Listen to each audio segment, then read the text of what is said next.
What is up, everyone? It's Demolition Derby for Life. I'm here dealing with a very muddy, sloppy yard right now. It's been pretty warm today, high of 40s. So we're finally getting out of that cold spell. I think we're going to start seeing spring pretty quick. At least most of the snow is going to be gone within the next, I'd say, probably a couple weeks. So that means it's going to be a very muddy yard, but we can actually finally get out in the shop and start building some more stuff, guys. So this video is going to be on scrapping a derby car, guys. I'm going to go a little bit more in depth on what I save and what I usually do with the cars before I scrap them. It's very simple, very easy. If you plan on doing a lot of derbies and you're running the same cars, I recommend doing this. If not, it doesn't really pay to keep the parts then that are good. But I have a 1998 to 01 Chevy Lumina. This thing is no good to me. I probably could have saved it and ran it eventually, but I have a few of them already. I don't really need that many, and scrap's starting to go back up, so I figured why not downsize a little bit on the fleet and get some of the really bad junkers out and get some better stuff coming in. I've currently downsized on quite a bit of my fleet. I have like 3 scrapping videos yet to post up, which you guys will see after or see later on. But so what I usually do when I scrap a derby car, you know me, guys, I love my Luminas. I love working on them. I love doing stuff with them. I save everything I can up front, and sometimes maybe I'll save a strut in the back, but honestly, I don't see any point in doing it just because it's a pain in the butt to get the vehicle on the trailer then. But in turns, if I ever need one, then I have one. But for the most part, I don't ever really need the struts. So I, in turns, don't save them. I have plenty of them too. If I really needed one, I can always go to the back and pull one off of a vehicle. Doors are not really worth saving, just because, again, I have so many of these cars. If I really needed a door, I could always pull one off of a different one, and if hopefully maybe one's decent enough that I could put back on the same vehicle, I took it off. But in turns, I don't think I'll really need to do that. So if I ever find another junker, I can always steal a door off of that as well. This vehicle actually wasn't all that bad. I tried to sell it. I figured post it up for 300 bucks, what it's worth in scrap. But no one wanted it, so I figured, well, I'm stripping a few vehicles. Let's get it stuffed and get it out of here.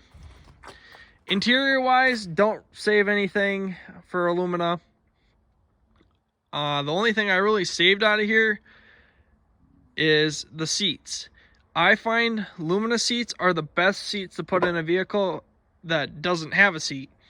They're easy to weld in, or even if you wanted to, you could even bolt them in. I left the driver's seat in just because I don't really need it. I have a couple of them sitting around already. So, but if you need a seat, I recommend them just because they're compact, they're tiny, and they're comfortable. So that's the only really point I save them. Everything else is basically interior wise is junk. I always save the donut tire, and that's about it. I usually just save the tires, which I will pull these off once I get it on the trailer. And gosh, I can't really think of anything else worth saving. Maybe the deck lid or trunk lid would be worth saving, but for the most part, I honestly don't think so. got it stuffed full, so there's not really anything you can see that I took out.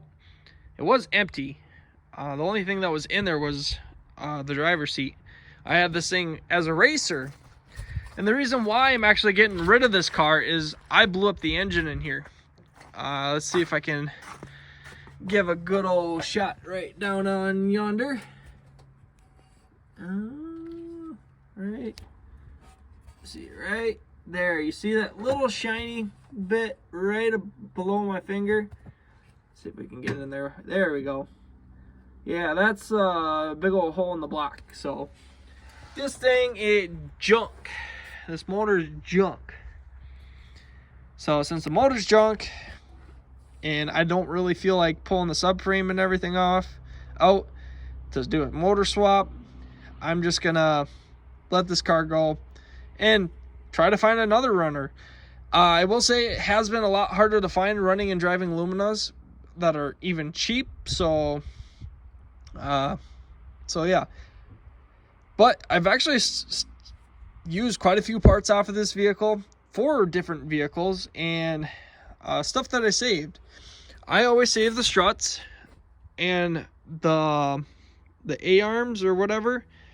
Those were not all rotted out like they are on other Luminas.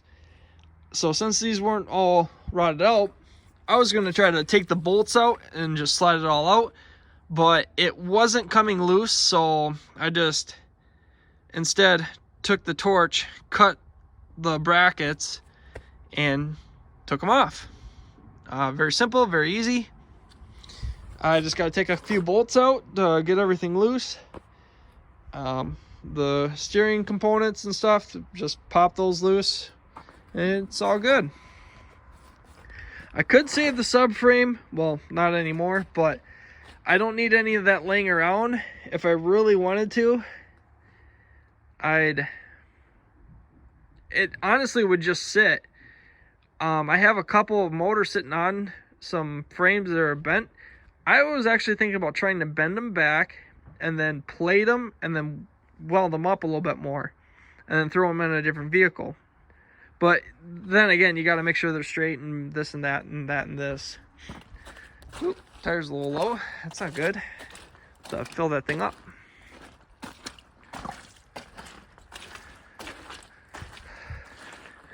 I mean, this is your typical Minnesota car. I mean, you got rust. Floors actually are in pretty decent shape other than right here. But like I said, typical Minnesota car. Exhaust is still on it, or not the cat at least. Always cut the cats out. By far, that's the number one thing I recommend, because those things are worth money. But then you got to find a buyer for them and this and that, and it's fine. I take my stuff to a show in Cannon Falls. They have a vendor there that buys cats from people. That's where I plan on taking my cats off of any other vehicles I have out here. But for the most part, I think that's the best route that I decided to go. Just go right to the source where they pay you what they're worth, or what they're worth so that they can make a little bit of money. So I make good money on some of the cats, so depends on what they are too. Like these Lumina cats, I think they usually go from like 100 to 150 bucks on a good note. And then like some of the older vehicles, those cats only go for like 85 bucks or so. So they're not very much. So I recommend saving the cats regardless, just because that one little thing is worth that much money. I saved the alternator off of here as well. Pulled the radiator and the air condenser. That's other things that I can scrap that's worth more by itself. I'm sure there's a few other things that I could pull off, but I'm not really all into that much of scrapping, just because I don't really like to do too much work, just because I want to get cars in and out as quickly as I can. The next vehicle I actually have to start stripping down is the cow car, so I can get that out of the shop and get the Monte Carlo back in and get that thing ready to run a show that's going to be coming up pretty quickly. But another thing that I did save was a fuse panel that was right here. I only saved the whole panel just because there's a bunch of fuses in it, and I figured why not just save the whole panel, then I can pull fuses out whenever I need them. And granted, I don't need a lot of fuses, but you never know when you're gonna need one. But there you go, guys. The next time you will see this car, it will be playing the claw game. I'm gonna get this thing loaded up, and I'm gonna get it strapped down so I can get it out of my yard, because it's been sitting up front here for about 3-4 weeks. So it's time to get this thing stripped or loaded up and out of here. And I think what I paid for this car was $100.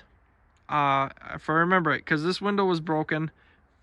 Kid wanted $1,000. He drove it to where we met. I offered him $100 and he took it.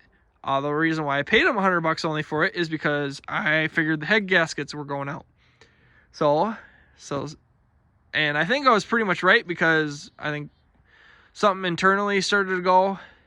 So I kind of was right. I did use it for racing. And then when I was racing, I could tell something was going wrong. And the motor just started acting funny, would overheat quick, and I don't know. It just started going really bad. And then I said, screw it, once I noticed it was getting really bad. And lo and behold, a rod went to the bottom of the engine block. So I don't know if we can get up underneath here and look a little bit better. Yeah, there you go, guys. There's a little right behind the starter. And that's why I didn't save the starter too. Otherwise, I usually pull those as well. But I do have a few of those actually sitting around anyway, so I don't really need a lot of them. But thank you guys again for watching my videos. The next time you see this car, it's gonna be playing the claw game.